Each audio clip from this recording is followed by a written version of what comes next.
Oh my Fire Legions, your Fire King Renegade here, coming at you with part 2 of what if Deku had the Blacklight virus. Now the reason I'm making part 2 of what if Deku was the Blacklight virus and not of other things. I had a lot planned for part 1, but sadly time was not on my side. My fan is on and I'm sorry for it, but it's hot, it's summer, so please just deal with it. I'm going to have to plug in my charger because my phone is probably gonna die here soon, and god damn it.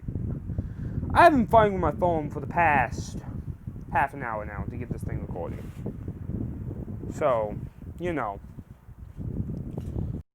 That plus of just 3 gun games straight of getting, well, not 3 gun games, but 3 games of just getting fucking trying to have fun and quick scoping people and trying to do trick shots and shit and just running into people using MP5s. It's just annoying. Like, you try to have fun and you run into those kinds of people and you just like, oh my god, end my suffering. But anyways, let's get into this. So when we left off, Luna had just left Deku's house, and him and his mother had the whole thing of like, she's not anything, she's just a friend. Deku having the realization like, ah shit. I had a question though. My voice is also going because of how annoyed I was at the assholes using MP5. So, if I sound different, it's probably because of that. And if my voice goes halfway through the video, then I'm just going to turn off. I'm just going to delete this video recording. So if you guys are hearing this, my voice didn't go. Anyways, so a week passes. Deku fixes his bike. He got the acceptance letter saying, hey, welcome to UA, all that shit. So he's just like, yeah, alright. So he drove his bike to school. You know, Deku still not putting on the school uniform. He's just like, no, I'm not doing that. Nope. You can kindly take this middle finger and shove it straight up your ass.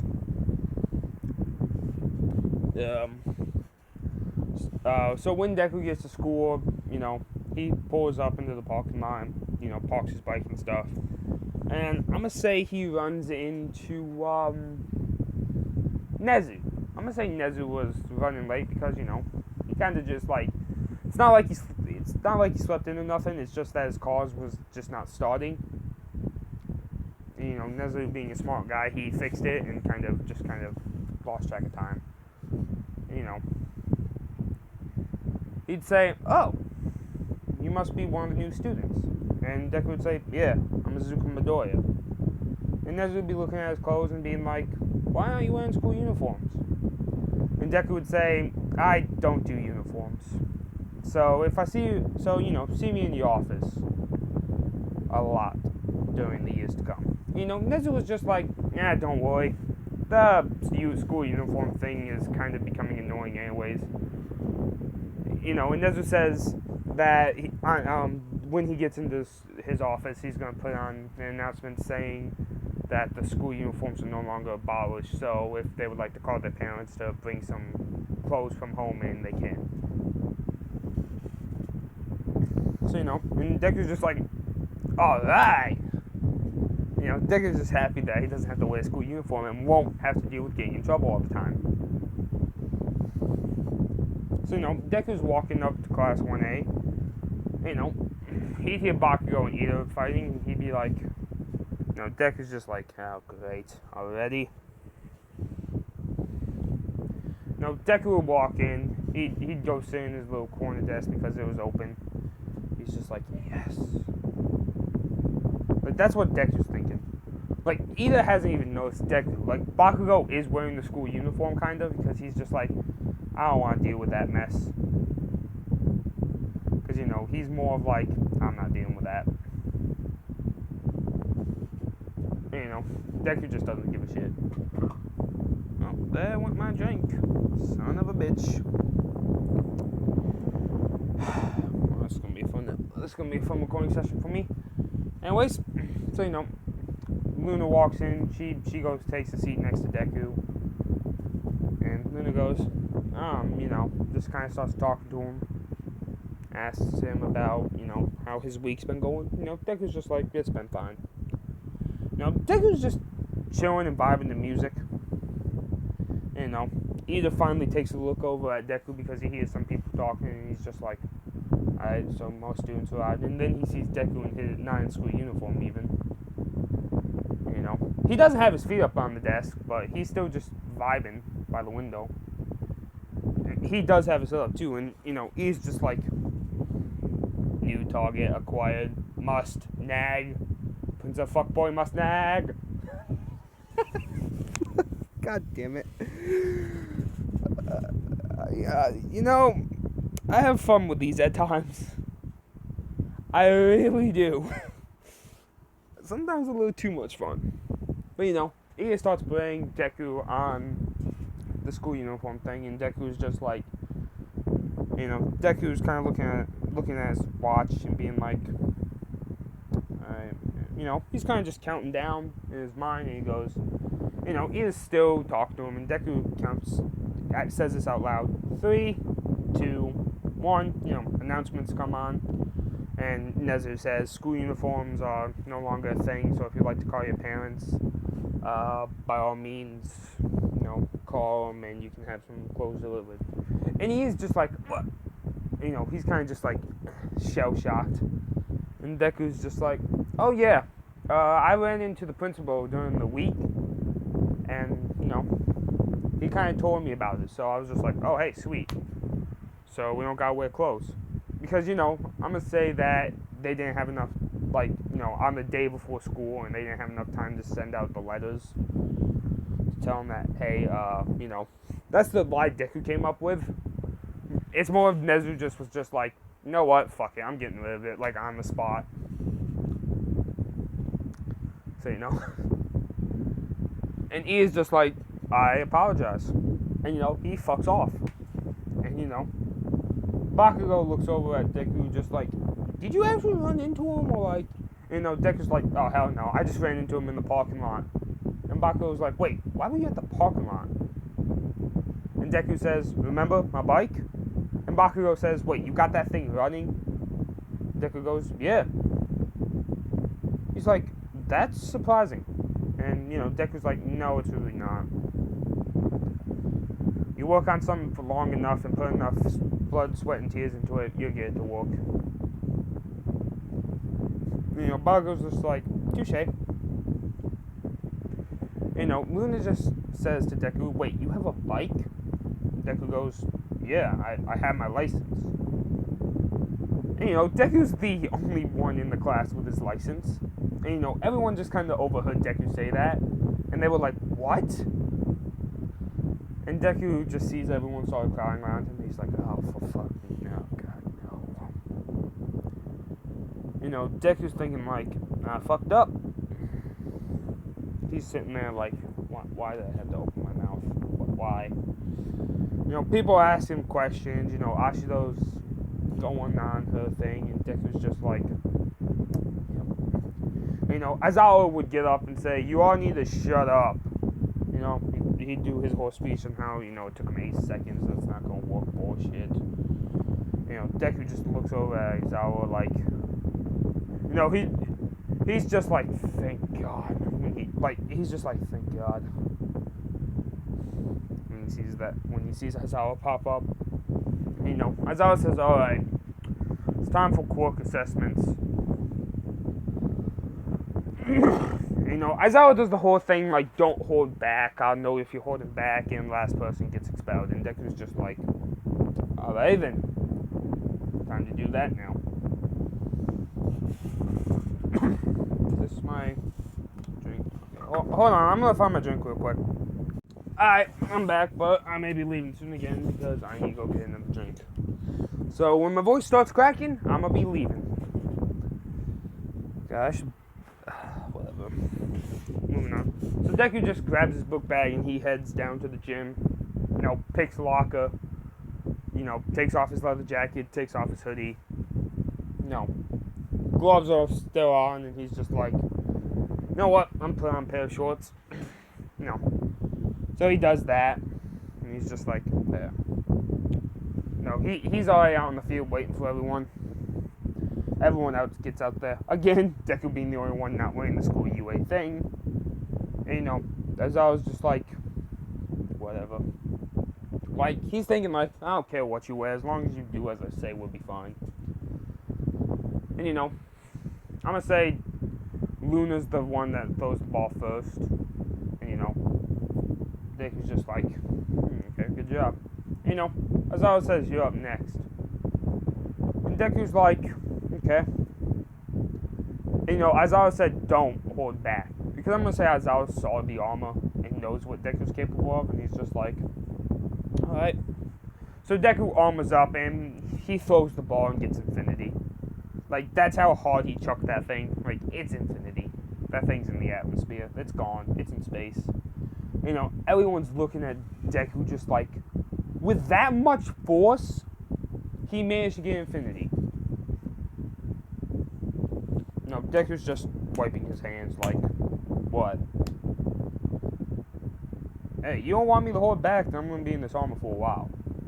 Just saying, though, don't expect to beat me. And, you know, Deku's just stating facts. You know, Ida says, it's not sportsmanlike for you, and Bakugo's like, no. He's right. When he's in that armor, we literally can't beat him. And, you know, everyone's like, why? And, you know, Bakugo explains that in that armor, Deku can run 300 miles per hour and can carry over 50 million tons. And, you know, everyone's looking at Deku as like, what the? I don't know why I censored fuck. Like, I swear all the time. Why did I censor myself? What the hell? Like, god damn it. I think it's just because usually when I scream that, it's probably, I don't know. I'll figure out why. But, you know, he is just like, he's looking at Deku just like, God, okay. No, he is just like, alright. And, you know, as I was like, I want to put this shit to the test.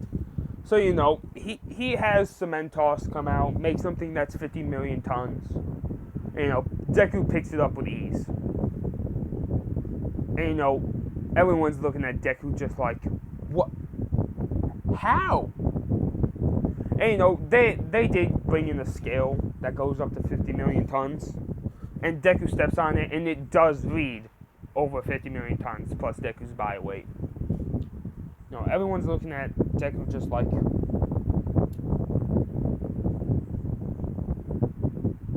know, everyone's like, are we going to be able to beat him? You know, speedrun comes up next. Ida sets his time. Deku, you know, the thing didn't even register Deku going. Like, basically, it was just like, zero. Deku beat. Deku broke the sound barrier the second he took off, basically.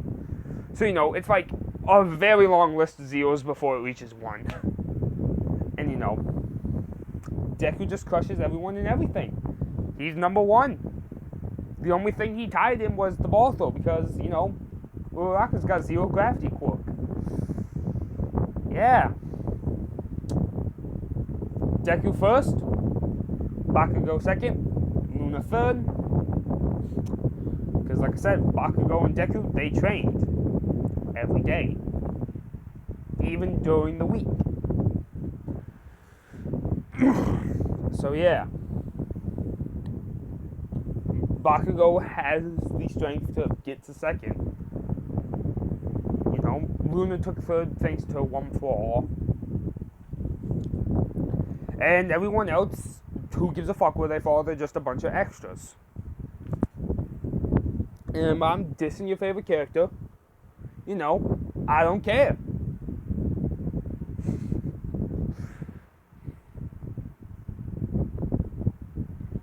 Okay, I actually do care about a few of them. Todoroki, I'm gonna say he gets like 4th overall thanks to his ice power. Uraraka, I'm gonna say she gets like 11th. And there. Those are the other 2 people I care about. Because, you know, one's a punching bag and the other one's the love interest of Bakugo. And I swear to God, if you guys do what I think you do, just saying, I'm gonna be pissed. Well, one's a semi-punching bag. Mineta got last. Straight up. But I'm not expelling him because I need my punching bag. So, yeah.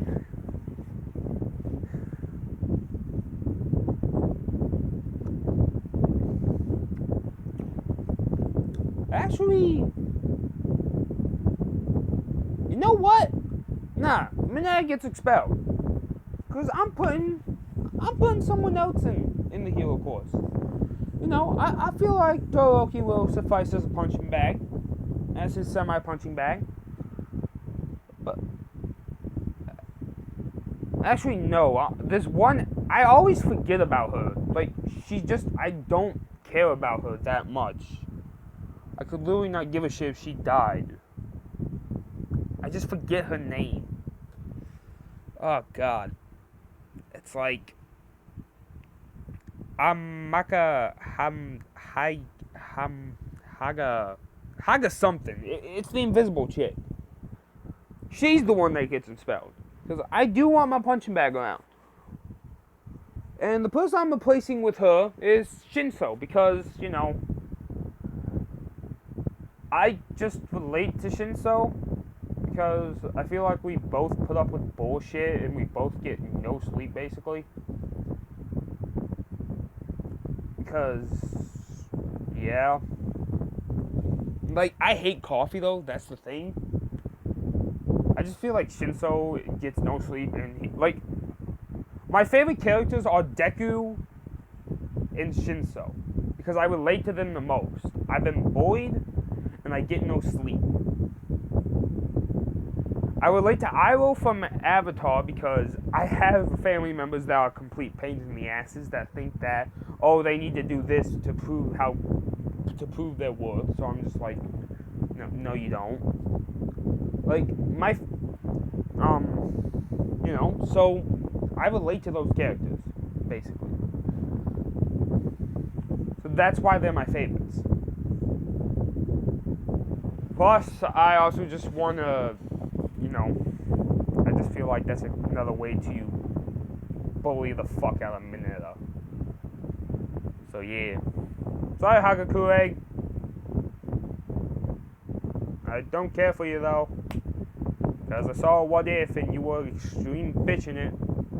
I feel like you would turn to a bitch if you were given the chance of my hero. So, nope, not having it.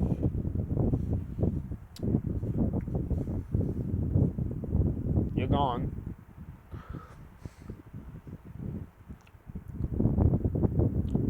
It's not like she got expelled from, you know, the school. It's just she got moved down to Class 1B.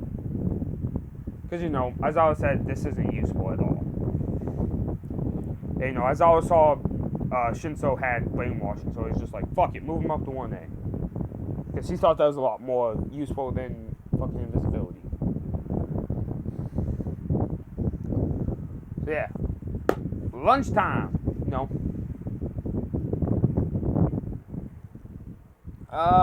Deku's sitting alone eating by himself. No, he just brought some homemade stuff. Like, basically he just brought some ramen and some jasmine tea. That's all he brought. That's his lunch. Like, literally, it's ramen and jasmine tea. Like, that's what his lunch is. You know, Bakugo would come join him and be like, again with this? Like, dude, come on. Like, you did this shit all in middle school last year. And Deku would be like, fuck you, it's my favorite. And, you know, Bakugo would like, well, can I at least have some tea? You know, Deku would be like, yeah, of course you can, my dude. Because, you know, Deku doesn't mind, you know, sharing tea. Because ramens, you can go fuck yourself. You can go fuck yourself, though. because Deku like has a big thermostat. Like I'd say it's about the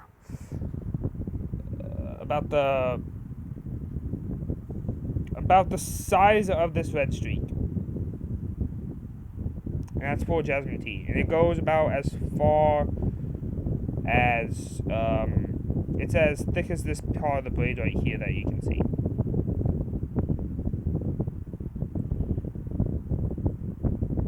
So yeah, oh shit. Don't know if you guys saw any of the other what ifs that I'm planning on doing. So, you know, expect those in the future if you know what they're from. If you don't, then, you know, just expect them. But, let's move on. So, you know, Uraraka and Luna join Deku and them for lunch. And, you know, Deku pours them a cup of tea, too. You know, so they're all just having a nice lunch together. You know, Deku and Bakugo, they're poking fun at each other. And Luna asks why they always do that. And, you know, Deku would explain that they're pretty much brothers. They've known each other since kindergarten. So, you know, Uraraka would look at him like, so your childhood best friends, basically. And, you know, Bakugo and Deku would just look at each other and go, yeah, pretty much. You know. Deku would, you know, ask Uraraka and Luna more about their home life, you know, just kind of to get to know them better. And what they did over the week before they got in the UA. You know, Uraraka would just kind of say, you know, she just did what normal teenage girls do, whatever they do, I don't know. I don't want to stereotype, so, I mean, let me just say she looked at TikTok all day or something, I don't know, fuck it. You know, went for a jog here and there. Luna has her Marlon Korean bullshit. You know, Deku and Bakugo just said they pretty much worked out. And, you know, Luna would say, so do you guys always work out? And again, Deku would just reply with, yeah.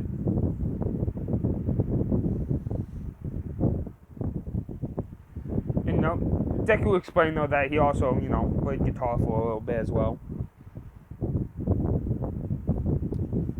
So, yeah. Hero versus villain times. You know all what it is. It is what it is, so let's get to it. So, he does his little, you know, full-on slide into the classroom like, I am here type shit.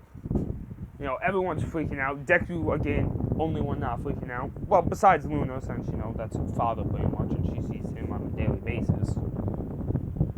You know, Deku, he just chilling there like, whatever.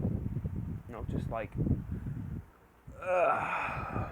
just having a chill day.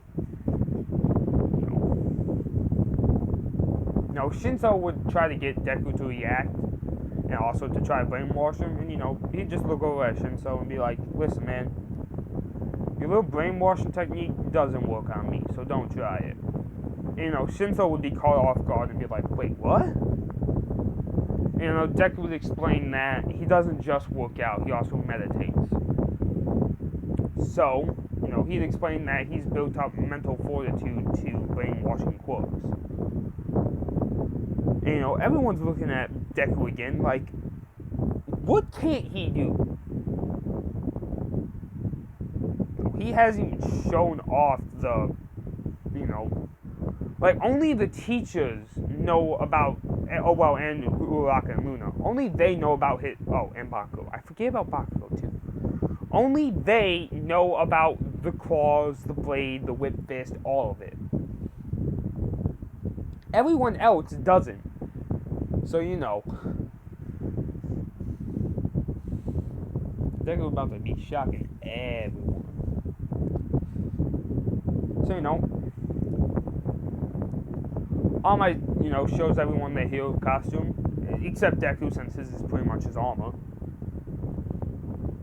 Like, literally all that is in Deku's suitcase is a mask. Like, that's all it is. Like, that's all that's in Deku's. you know, I don't know what Shinso would have for his hero outfit, but I do like how in a lot of the fan drawings you see of Shinso, like he always has like this kind of scarf like Aizawa and this mask. So that's what I'm gonna give Shinso, and I'm gonna say his outfit is more related to Aizawa's, but you know, with more of his kind of touch. So it's kind of got like an open jacket, purple shirt, the scarf is purple, you know, stuff like that. You know, I'm gonna say it's Deku. I'm gonna say All Might decide to do teams of 4 because you know, I'm gonna say Luna said I want to be on the team with you know these 3 people. You know, so you know Deku, Bakugo, Luna, and Uraka, obviously, versus Shinso, Todoroki, Mineta, and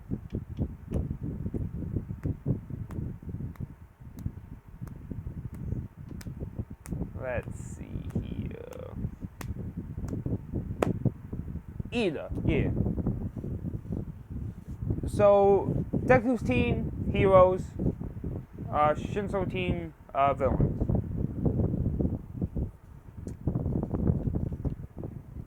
So, you know, Deku was getting ready, kind of just like, you know, he armored up. And, you know, Deku was coming up with a plan that, you know, they come in from the top of the roof while Deku just walks in through the front door. And, you know, they were like, alright. The 2 people left to guard the bombs was Shinso and Ida. While Mineta and Todoroki looked around the building. So, you know, the second the match starts, Todoroki throws the entire room so no one can get into it without, you know, making a very loud bang. And, you know, Mineta got stuck with the first force, so, yeah. Let's get into that ass whooping. So, pretty much here's how it goes. Mineta tries to stick Deku with one of his pop-off things. Deku just rips it off and throws it, pretty much. Like, that all you got? And you know, Mineta is just like, oh shit. So Mineta gets the hands. He gets destroyed. No homo. The way I said that, I felt like I was obligated. I had to say that. I had to. But Deku, he destroys Mineta again. No homo. When it comes to Mineta, I feel like I just have to say no homo when it comes to this shit. Because he's just such... Ugh. Like, there's no way. Like, anytime Mineta's in the sentence, I just feel like it's gonna go to some sexual place. So I always feel like I have to say no homo when I mention the dumbass. Like, he's just a useless person. So, you know. Mineta and Deku are fighting. And, you know, Deku's beaten. He's just, you know, he's winning the fight. He's just, you know, it's not going well for Mineta. You know, Deku decides to ask the question why Mineta decided to become a hero. You know, Mineta reviews his pervy ways and says to touch girls, obviously. You know, Deku says this, hey, you want to hear a joke? And, you know, Mineta would say, like, yeah, sure, why not? And Deku would go, a female ass. You know, Mineta would go, I don't get it. And Deku would go, exactly. You know, Mineta would just break down. He'd just start crying. You know, he's sobbing and shit. Like, he's just like, I will too. And Deku's just like, no, you won't. And bam. Just straight to the ground. Destroyed. Dead. Like, that motherfucker is dead, pretty much. He ain't getting back up. He's out. He's gone. It's over. It's done with. So, Mineta, out! Also, give me a second, guys. I want to do something. I would like to give a shout out to Soldier of the Ban. I don't know how to pronounce that. I'm sorry, I'm not going to try to because I'm going to butcher it. But I'd like to give him a shout out because I changed it up a bit, but I liked the concept of it. It was awesome, and I felt like, oh, I can use that perfectly. So, shout outs to you, Soldier. You're awesome. So yeah, if you guys have a roast on any My Hero Academia character that isn't Deku, well, even if you want to roast Deku, just remember, that person's gonna get roasted back or their ass beaten. So, kind of remember that. But, if I like your guys' roast on that character, by all means, put it down there and you'll get a shout out. So, Soldier, you are the first ever shout out Baku no Hero Academy roast. Let's have a round of applause for the Soldier for that beautiful roast on Mineta that would send him into the dirt. So, Deku's walking upstairs, Todoroki finds Deku and tries to freeze him. Deku just punches the ice straight away, and he's just like, really, ice? Deku would say, alright, Icy Boy, come on, let's do this. And, he'd keep shooting ice at people. Well, not at people, at Deku, and, Deku would just keep destroying the ice while walking toward him. And Deku would say, is ice all you got, or are you just this weak? That pissed Todoroki off enough to use his flames. Deku's just like, oh, you got fire too. Alright, so I guess the nickname Icy Hot would work for you, or maybe half and half. Deku's like, oh, I know. And he's like Cord Queen or Hot and Cold Dude. He's like, I don't know. It's kind of hard for me to come up with something for you because of just how fucking lame you are. And Todoroki would keep blasting ice and fire at Deku, and Deku would just walk up to Todoroki. He's just tanking everything. The fire is burning him a bit, but it's nothing like, alright, it's not gonna kill him or anything. And Deku's just like, Todoroki hasn't even noticed how close he got yet, and Deku's just like, are you done yet? Because Todoroki's kind of out of stamina, and Deku's just like, okay then. And KO, Todoroki's out. So, the rest of the team has been dealing with fighting Ida and Shinso at the same time, because Shinso's been throwing comments at them. Bakugo obviously was the first one to fall at Shinso, after, he answered them finally. Luna has been holding her own against Ida and Shinso, same with Uraraka, but, Shinso managed to get under both their skins right as Deku arrived, so when he sees that, he's just like, oh, great. So my entire team is out, huh? But before, they could get captured because,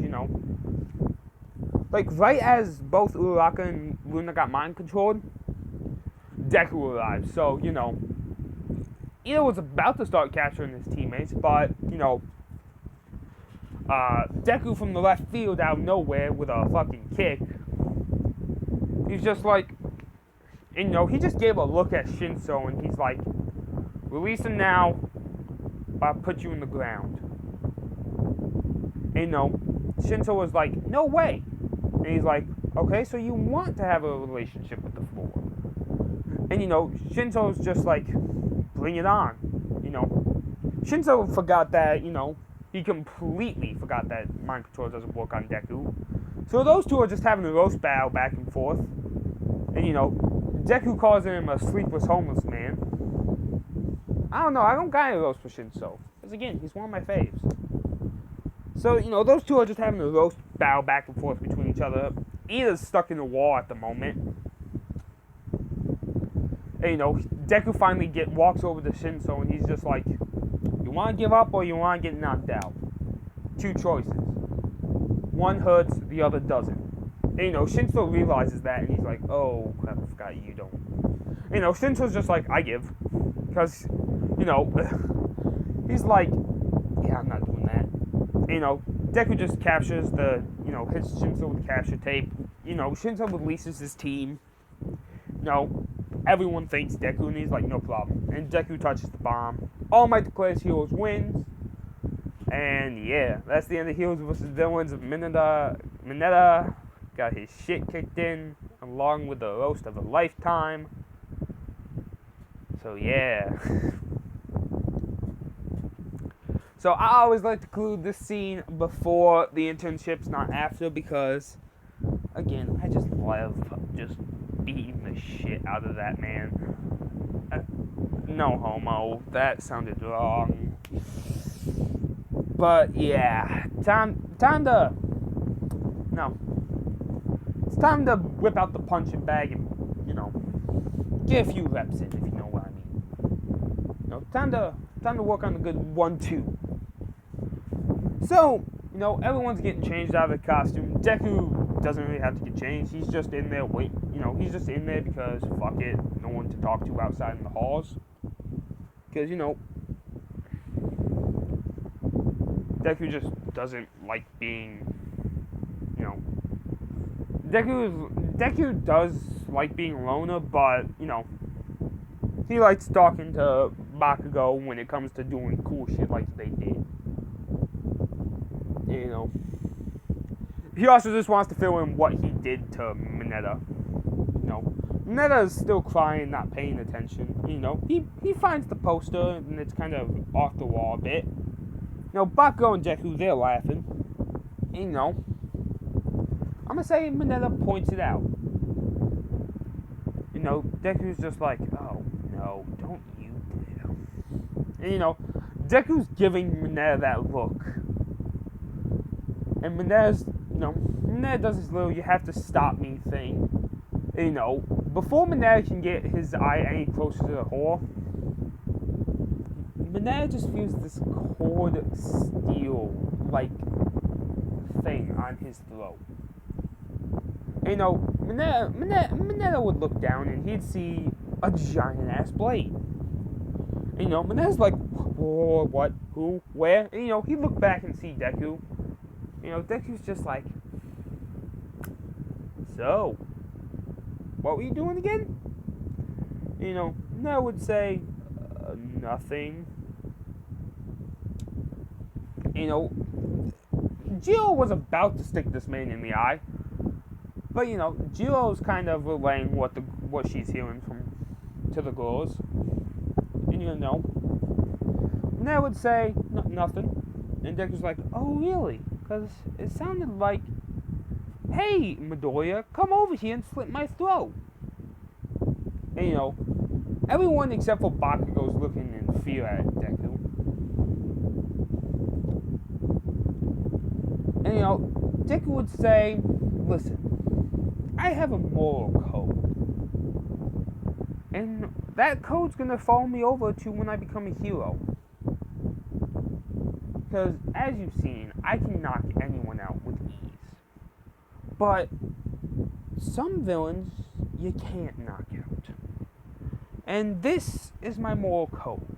I don't kill a villain unless they murder for fun or rapist. And Deku says this. What do you think I classify you as right now? Just take a wild guess. And, Mineta would say, a rapist, and Deku would be like, ding! So, you are on that line about to take that step over. You have one or two choices here. And one, you lose your life. The other one, you get to live it. That sad, pathetic, meaningless, girlfriendless, I might add, life of yours. So which one is it going to be? Either push your head forward and see the girls before you die, or lean your head back and get to live another day. Well, Mineta would just walk away from the whore, and Deku would just be like, alright then. He'd web up the whore with his Blacklight virus webs, and be like, everyone would be looking at Deku like, what the fuck, man? You know, you know, a lot of the boys are still scared, but Kirishima is like, no, I think I agree with him. And either, he swallows his pride and says, alright, I guess that isn't, he says that Hiro shouldn't kill, but, he is like, sometimes you have to make exceptions. So, some of the boys are looking at Deku's moral codes and are trying to decide, who's right. Bakugo, he agrees with Deku 100%. Mineta, he's pissed his pants, and he's just like, he's just getting dressed and walks out of the locker room as fast as he can. Deku's just like, alright then. So, everyone's going home. I'm gonna say all the girls are waiting by Deku's bike, since the only bike in the parking lot is Deku's, because all the teachers drive cars. Because they wanted to thank Deku for that.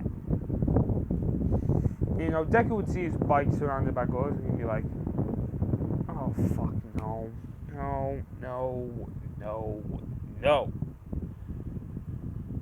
Now, Bakugo was walking toward with Deku because, Bakugo, he wasn't going to get a ride from Deku or nothing, he just wanted to talk to him. Bakugo was just like, oh, I feel bad for you, man. He'd pat Deku on the back and he'd go to the train and he'd just be like, God, Deku's just like, God damn it. Deku walks up to the girls and says, okay, what do you all want? They all just said, we wanted to thank you for what you did to Mineta. And Deku's like, don't worry, he's still alive if that's what you want to know. And the girls were like, oh no, we could care less if he dies or not. We just want to thank you. Deku's like, alright, so can you stop grabbing my bike so I can get home? They're all like, sure. They all walk off to go home. And Luna's sitting there, and, she decides to ask Deku for a ride home because, why not? And Deku's just like, alright, fine. Deku hands her helmet. Well, Deku hands her his helmet, not her own helmet. Deku armors, he does, he puts his armored helmet on. He's like, alright, so where you live? Luna would say where she lived, and Deku would be like, he kind of hates that part of town because, it's where a lot of rich assholes live. Deku's just like, God fucking damn it. Deku drives off, he texted his mom, told him that, hey, I'm going to be home late, I gotta drop off my friend at her house. Ink would be like, okay. She'd be like, they grow up so fast still. She's still on her bullshit. Deku's just like, God fucking damn it. And I'm gonna say, it started raining once again.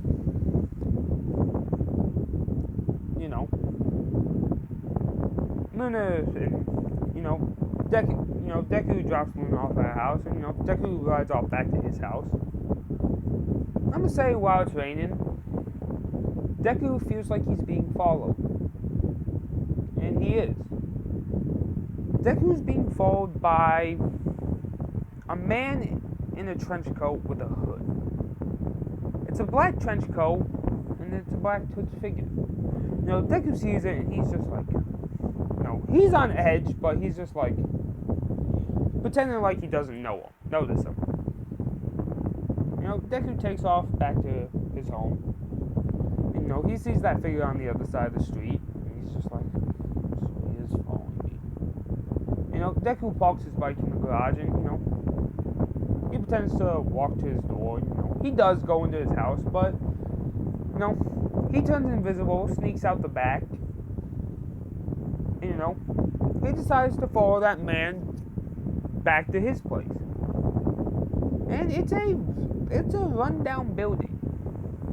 Deku kind of like makes a mental note of this place, like, hi asshole, I know where you live now. Before that man enters back in, he decides to look around. You know, the man sees Deku for a split second. You know, he rubs his eyes, and then Deku's gone. You know, Deku gets back home. His mother didn't notice that he came into the house for the first time. She notices the second time. And she's just like, how was your first day? You know, Deku's like, it was good. You know, she'd asked, like, you know, how was the ride home with the rain? And, you know, Deku was like, it was fine. You know, roads were a little slippery, but nothing I couldn't handle.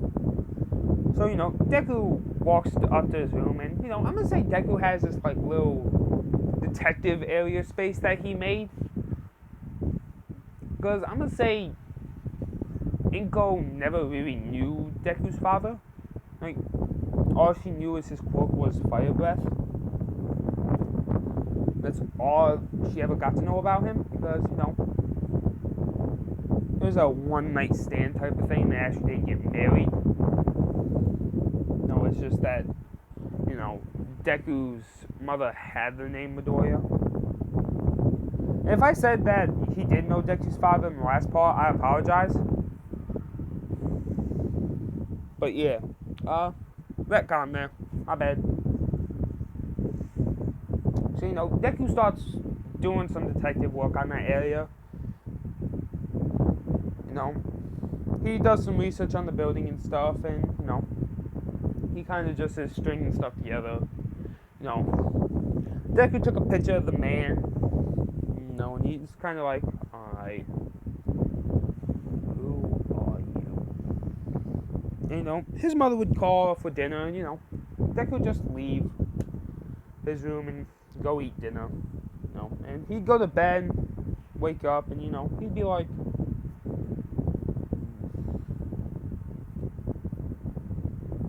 he only knows the location of the building. He doesn't know what it was or what it used to be. But yeah, about a week later, you know, USJ time. You know, Deku's still thinking about that in the bus ride. You know, everyone's talking about everyone's powers and who's the strongest in the class. You know, Bakugo.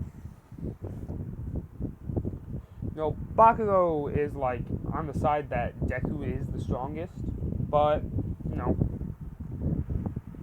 Bakugo feels that one day he'll reach a level to at least match his power, but not in strength, but with his own quirk and abilities. You know, they'd asked Deku what he thought, and Deku's spaced out right now.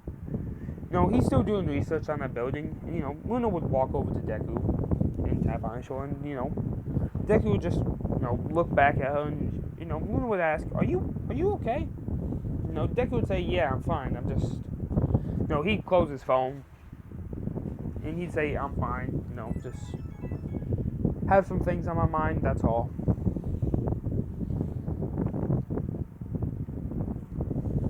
So when they get to the USJ, you know, 13 does her whole thing, and, you know, Deku's been on edge for quite some time.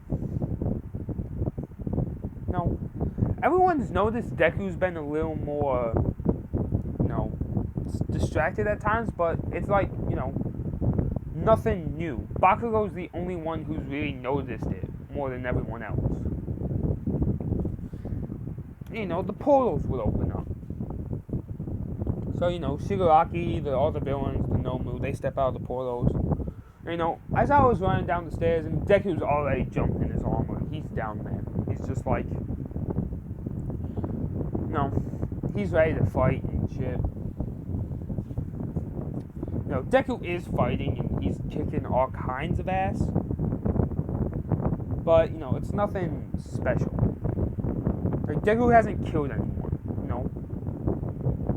Shigaraki wouldn't, you know, he'd tell the Nomu to go after Aizawa and not the kid. Because, you know, he's just thinking like, oh, the kid's got an armament quirk, so that's an easy KO for me. So when Deku goes to attack Shigaraki, Shigaraki just decays Deku and kills him. Yep, Deku's dead. That's the end of this what if, guys. I hope you have... No, I'm kidding. But, you know, when Shigaraki killed Deku, All Might had walked through the door. So, you know, All Might starts fighting the Nomu, with more ferocity. Luna, she's trying to kill Shigaraki right now. When All Might throws the Nomu to the ground, it lands where Deku's decayed remain is. And Deku consumes the Nomu. Yeah, you all thought Deku was dead? If you played Prototype, you know the only thing that can kill an evolved is another evolved. Deku is not dying by some bitch pussy. Like, Alex Mercer himself or James Heller would have to kill Deku. But since they are no longer, since Alex Mercer's dead and James Heller is God knows where, Deku, the Blacklight virus pretty much was lost in time. No one knows what it is, except for a select few. So, governments and people that would be over 700 years old. But yeah. So, when Deku consumes the Nomu, he's getting back up and he's looking at Shigaraki. And Deku's just like, so, you want to try that again? And, all the villains that are not unconscious because of Deku's handiwork are looking at Deku. Shigaraki's looking at Deku. Kirigiri's looking at Deku because he has not teleported away the UA students. They're still all at the top of the stairs. Like, Ida managed to run away. That fight was going on for a good 10 minutes of just Deku whooping all kinds of ass.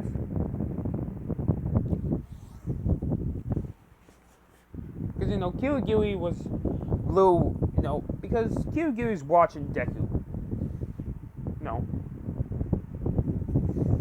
So wasn't Shigaraki. They both were watching Deku and seeing how he fought. Deku's bloodlust was slipping here and there. But Deku starts walking to Shigaraki with his blade arm out. Deku is just calling him hand jobs, you're about to die, just saying all kinds of shit. That's kind of even scaring All Might a bit. When Kirigiri sees that, before Deku gets in 15 feet of Shigaraki, Kirigiri's like, nope, fuck this, we're gone. And, dips the two out. All the other villains, they surrender. And, Deku just, puts his blade arm away and, he's just like, God. He's pissed because Shigaraki got away. And he wanted to kill that asshole. Luna runs over to Deku and hugs him. Because, she thought he had died, Bakugo thought Deku had died too. Deku would explain that his quirk for some reason allowed him to turn the creature into biomass, Bakugo would say, I thought you could only do that with plants and stuff. And, Deku would say, me too. But apparently it works on, anything that's living. Because they thought it would just work on plants and, like, food. Like organic foods and shit. They didn't think it would work on people and, like, they speculated it worked on people, but they didn't know it would work on the Nomu. Deku kind of just, finally says, fuck it. I think as long as it's organic living matter, I can consume it. Bakugo's like, holy shit, dude. You got a powerful quirk then. And, All Might's just like, so, are you good? Deku's just like, yeah, I'm fine. I was just kind of, pissed off. All Might was like, you looked like you were about to kill him. Deku would say, oh, I was about to kill him. And, Deku would kind of explain his morals to All Might. And, All Might would say, that those morals are more of, a vigilante or an anti-hero. Deku said, I'm here to become a hero. I never said I was going to be the best hero. So, if Deku became number one, he was going to share it with Bakugo. But, Deku is aiming to be number one, but he also wants to carry out his morals at the same time. So, All Might explains that a number one wouldn't really do that and be a great number one. Deku kind of thinks about it and he's like, okay then, if I have to sacrifice being number one, then to carry out my ideals, then fuck it. I won't be number one. And, Luna looks at Deku and, looks at his morals and she's like, huh. She kind of feels that Deku has it, she's thinking of All for One and she's like, and if he's alive, that the only way to stop him permanently is to kill him. She's looking at Deku's morals and she's thinking like, yeah, that would work. All the other pros get there, they're less the villains. Everyone gets about a week off from school. Deku, he's just chilling, he's vibing in his house. And I'm gonna say,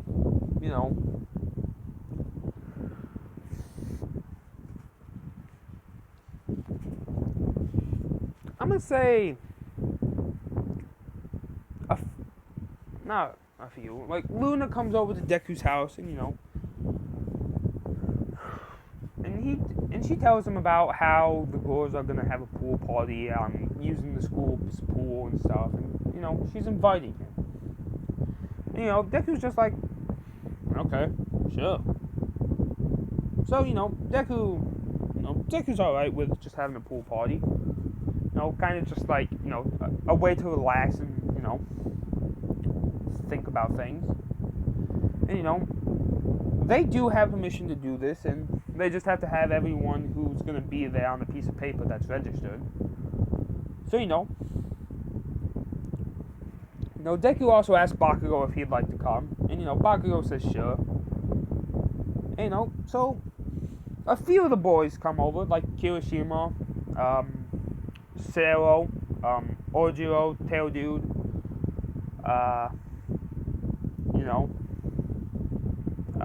Koda, animal speaking dude, because I'm gonna say Koda was, he's just like, sure, pool party sounds fun, Deku also kind of just wants to talk to them and just kind of, get to know his class better. So, those are everyone that's there. They all had fun. They all got to know each other better. Deku kind of helped Koda with some of his fears, not speaking out as much, and, his fear over bugs as well. And, so Koda can control bugs a lot earlier than he can in the actual canon. It's not like when the final test comes up. It's actually, he can control the bugs now. He's kind of just helping everyone, and, Luna's looking at Deku, and also this is the first time anybody but Bakugo has seen, like, Deku shirtless, because I'm gonna say Bakugo and Deku, when they trained at the beach, they did, because they felt like as heroes they would need to also be able to be very good swimmers. So, they did swim to get better at swimming underwater, holding their breath and stuff. So, this is the first time everyone can see how, beefy Deku is. Like, how buffed he is. Like, this man is like the fucking Terminator, basically. Ooh.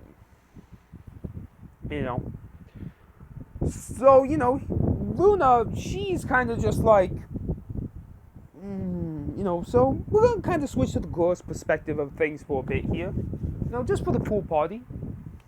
The girls are talking about all the boys and, just doing normal girl shit. And, everyone would kind of just be snapping at Luna and saying Earth Luna and stuff, Ashido would just bluntly say, Luna has a crush on Midoriya, I see. Luna would just snap back to reality and she'd be like, no, I don't. The redness on her face is not helping. Uraraka's staring at Bakugo. Ashido again, blunt as fuck. Just cause Uraraka out. Uraraka's kind of floating. She gets up higher than usual. Bakugo would notice that, and he'd kind of grab her before she could float any higher. Then he'd just go back to swimming and shit and just chilling. Girls are talking and stuff, just, talking about the boys, And a lot of the girls are mentioning how ripped Deku and Bakugo are. Uraraka and Luna are just kind of like, they kind of give that death stare like, bitch, he's mine. I think that's what girls do. I have no fucking clue. I'm a dude.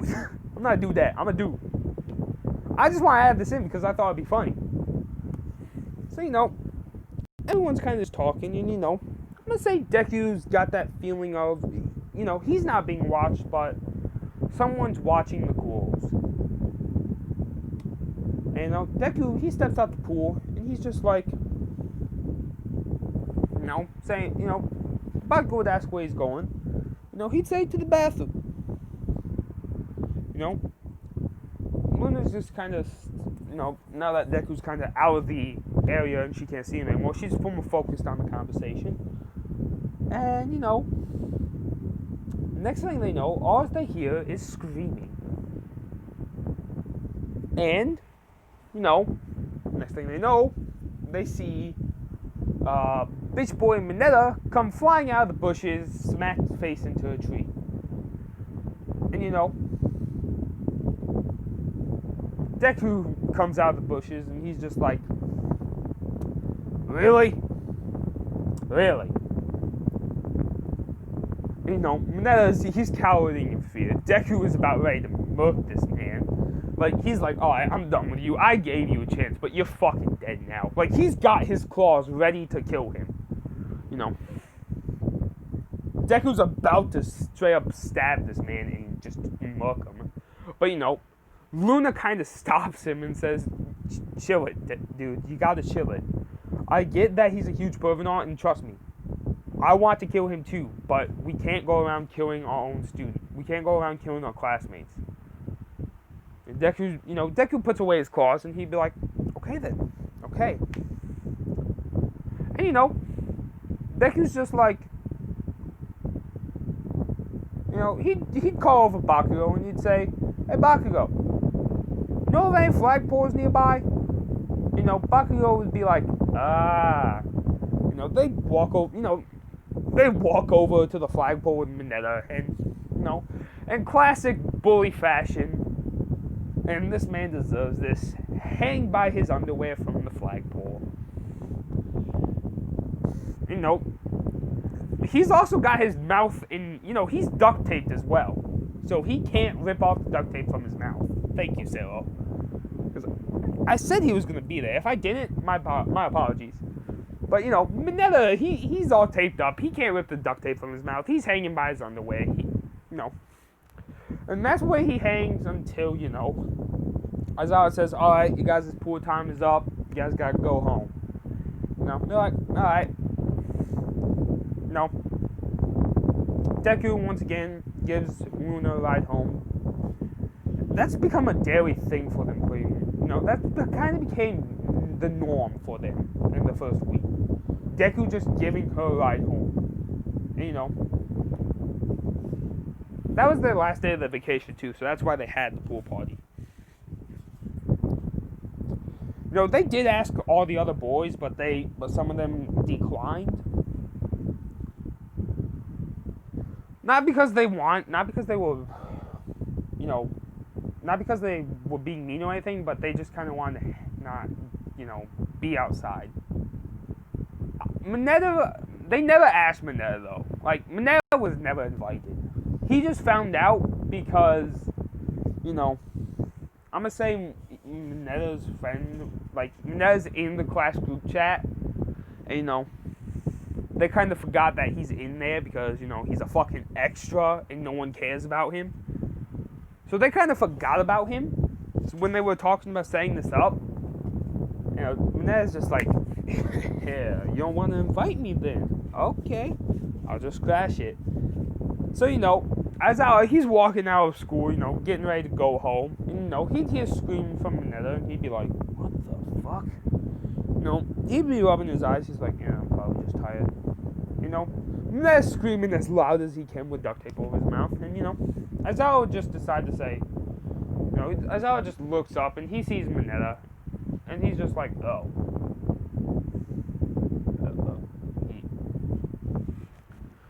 Aizawa, he's just laughing. He's just like, because, he's thinking like, yeah, this man deserved it.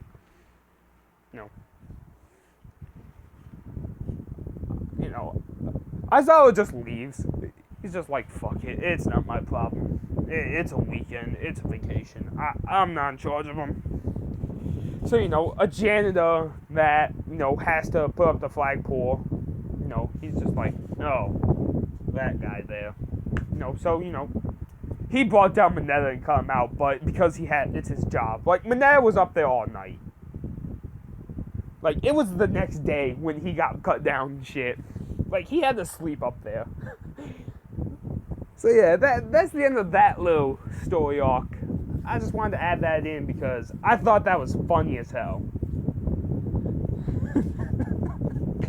Like I said,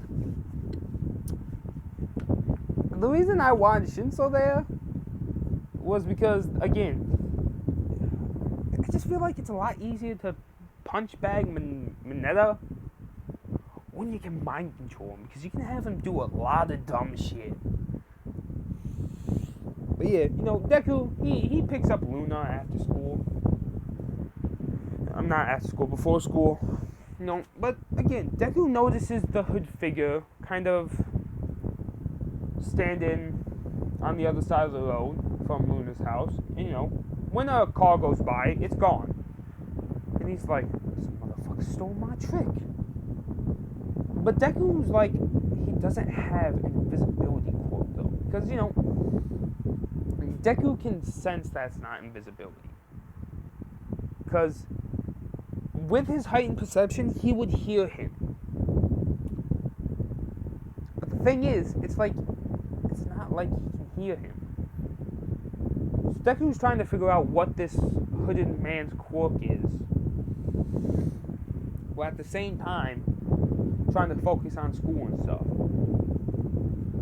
So, Luna would come out, Deku would hand her his helmet, they'd ride off to school, get to school,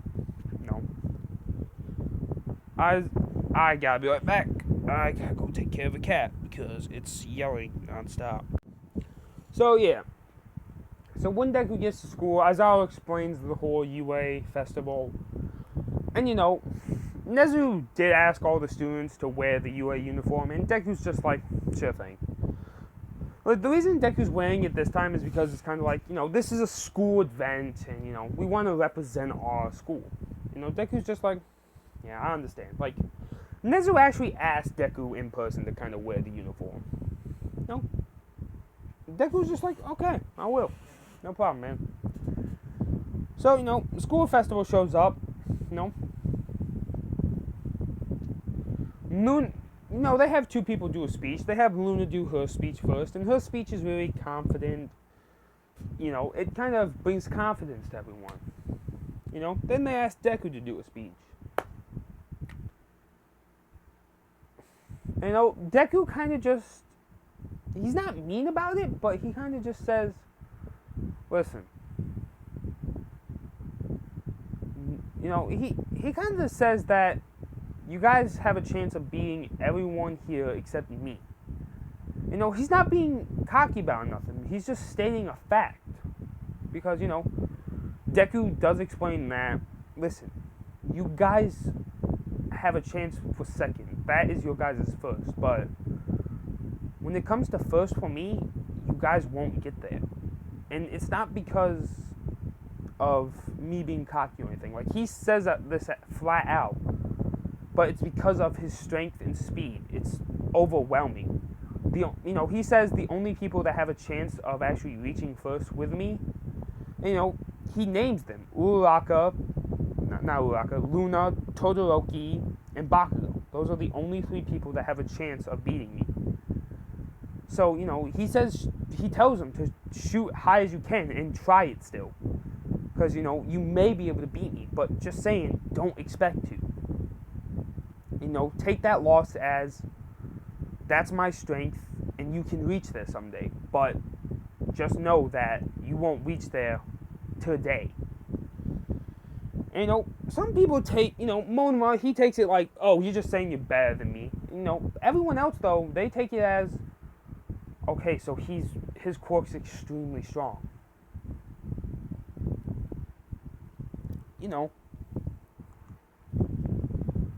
So, Deku, he wins the race, obviously, first place. The cavalry battle, it's obviously him, Uraraka, Luna, and Bakugo. They put Luna as the horse, Deku's the front, and Bakugo and Uraraka are the back. So,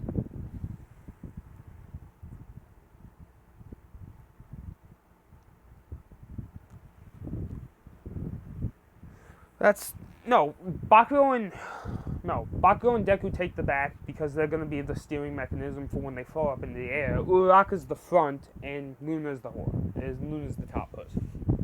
So, everyone does gun for Deku's team, but because of, how well the team works together, they can't reach Deku.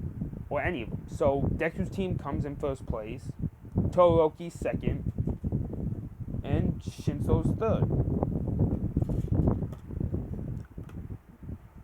So first fight, Deku and Shinso. Shinso just says, I give up. Because he knows his quirk doesn't work.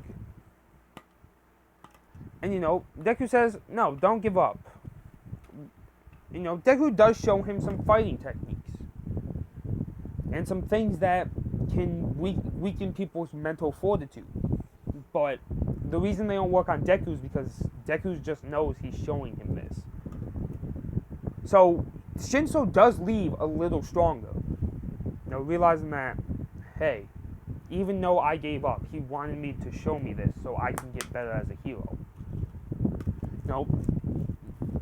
Everyone's fight, the last fight is between, next fight, Todoroki and Deku, of Deku's fight, is, Deku wins again. No, hands down.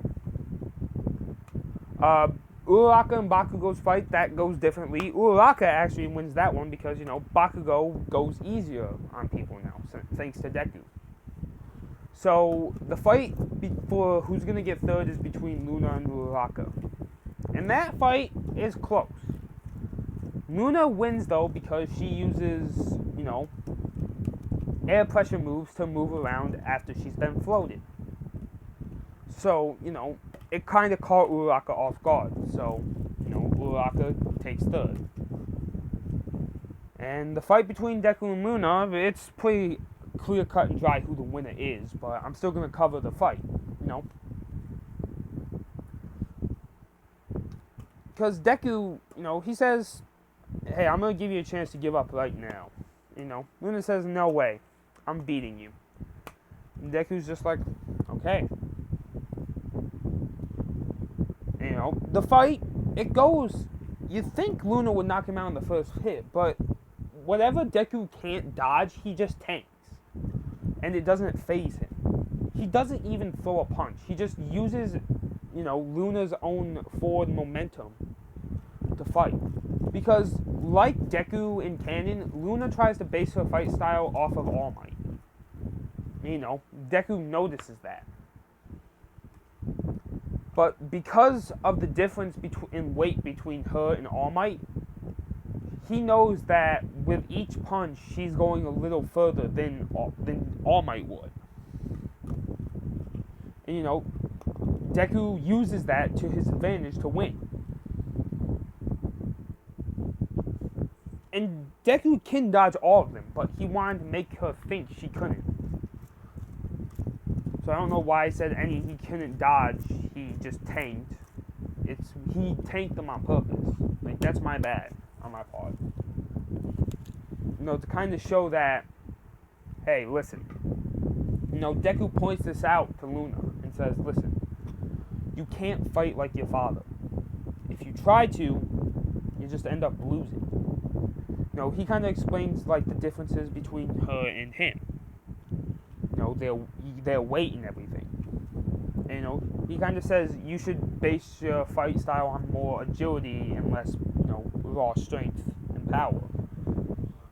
Aim for fast, decisive hits, not, strength over agility over strength. So he's kind of telling Luna to, hey, use shoot style, basically. Since Deku's form of fighting style isn't just limited to, it's not limited to just martial arts. His fight styles can vary thanks to being able to not only make weapons, but being able to morph his arms into weapons. So Deku gets first, Luna second, and Uraraka third.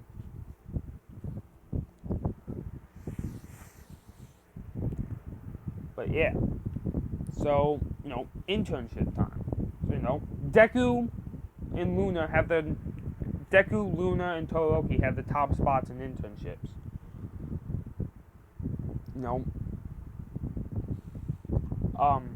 The whole incident in Hosu City and Stain, and Ia's brother happened. So Deku did hear about that. So he's like, he's gonna do something stupid.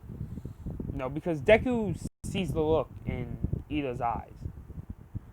And Deku knows that look better than anyone else. Because before Deku got a control of his powers and his emotions, like, Deku was an angry kid. So, he was like Bakugo up until middle school. Like, prone to anger and prone to being just like, let's go, motherfucker. Like, before Deku became the calm, he knows what that look looks like because he had it. I never explained that in the first part because I was saving it for this part. And if I said that he was calm all his life, retconning that because I didn't mean to. I was, kind of short on time because I had shit to do in my life. I recorded it on the 16th, and I had something very important on the 17th I had to do. And we had to get prepared for it, so yeah.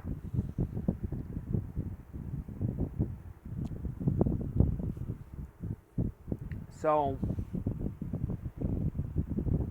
Deku tells Luna, Uraraka, and Bakugo about, Ida's situation, and he's probably going to be going after Stain. So they all decide to go to Hosu City with Ida.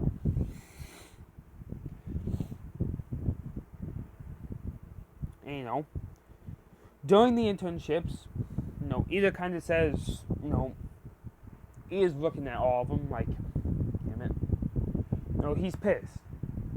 I'm going to say during one of the nights, Ida's yelling at them for coming. Like, I forget the hero's name that Ida went to, but, Ida's doing his whole thing.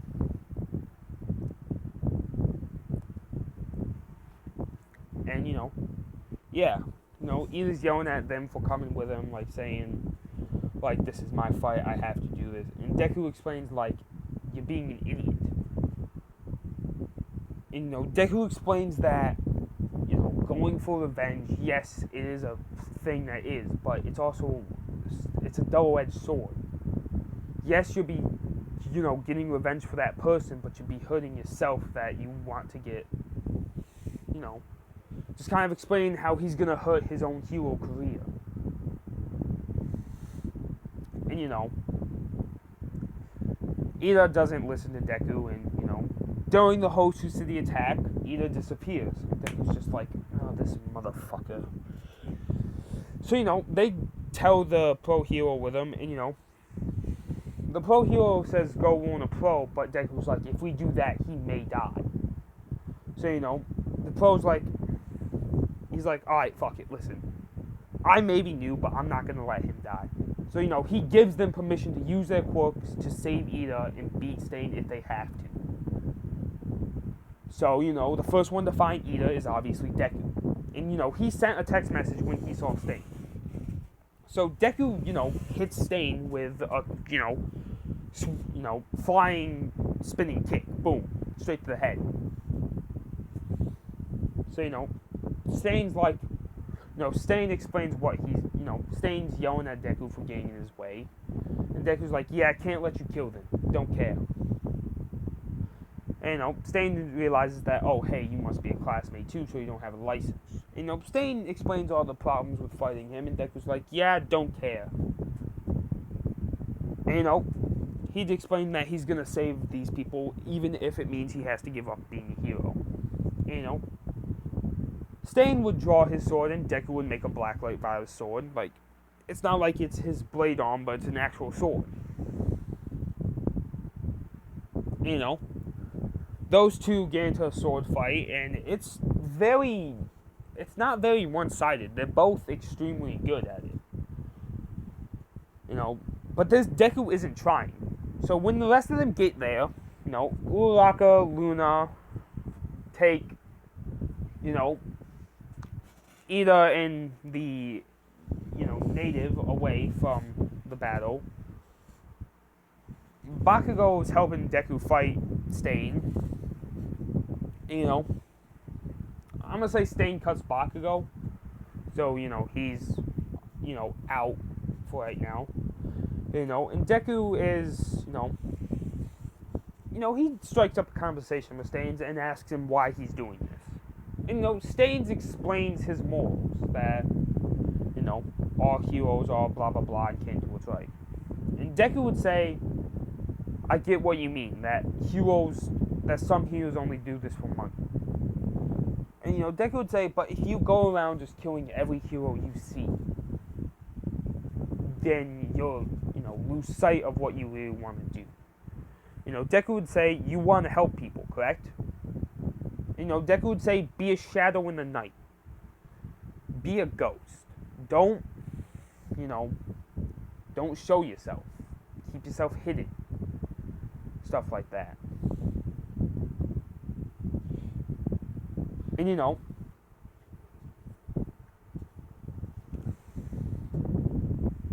Stain would kind of look at Deku and ask what his morals are. And Deku's like, I only kill if they're people who murder for fun or if they're rapists. If you don't fall in those categories and your murders are by accident, then you live. It all depends, though, if you do it for fun or not. Like, he only kills people that do it for fun, not for revenge or stuff like that. Like, people that are blinded by anger. If they're doing it for fun, you die. But if you don't, then you're gonna live. And, Stain would look at Deku, he'd put his sword away, and say, he'd say, alright, now stop killing heroes. And, he'd just say, and I'll say people from the shadows. And, he adopts Deku's morals. Deku's like, listen though, you gotta make it look convincing that you escaped. Because, Bakugo's the only one there, and Bakugo's like, Bakugo, agrees with Deku that Stain could make a great hero. Like, a hero that's in the shadows. Before Stain cuts Deku, because I'm gonna say that Deku kind of just points out that, Deku makes a weak spot in his armor that he didn't know about, he's gonna say. And, like, Deku cut it himself too, so, to make it look like the cut happened from Stain's sword, he used Stain's knife, obviously. But, it's all a ploy. Before Stain left and Deku went to the ground, Stain would ask what his hero name is. And Deku would respond, I'm the prototype. because that's the name I planned on giving Deku for a hero name. I forgot to do the hero name part, but, that's my bad. Bakuro called himself the Grenade, obviously. But Deku called himself the Prototype because he saw himself as a new type of hero that's being made. Because no hero has adopted these, morals before. And Stain's like, alright then. And, with that, Deku drops to the ground and Stain escapes. Endeavor would get there with the pro heroes. Bakugo and Deku would start to stand up, saying that, his quirk the quirk finally wore off. Deku would stand up a little later than Bakugo, obviously. Deku would explain that he cut me and left us alive because he said he deemed us as worthy heroes to live, based on our morals. So,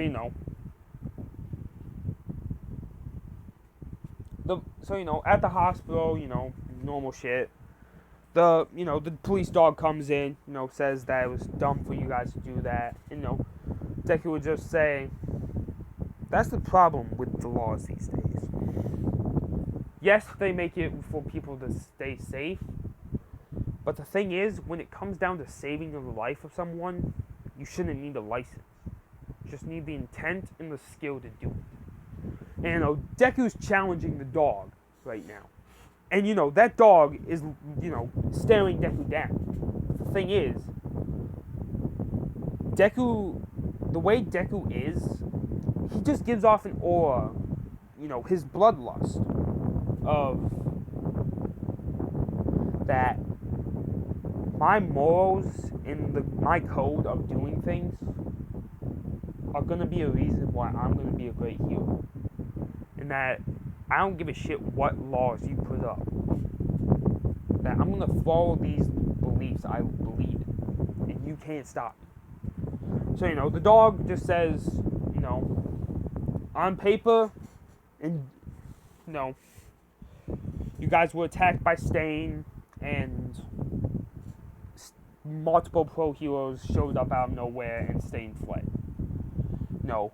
But, in reality, it would be Deku and, Bakugo saved Native and Ida's life. So when they get back to school, everybody's looking at Deku and, they're all talking about the internships, and, they would talk to Deku and say, it must have been pretty scary, right? Deku would just give them that look, and they'd be like, oh yeah, that's right. Deku would just, everyone would be looking at Deku, and Deku would say, I don't know fear. And, they'd say, everyone would realize, oh wait, Deku can't die, because, everyone would look back on the USJ and be like, no, we forgot about that.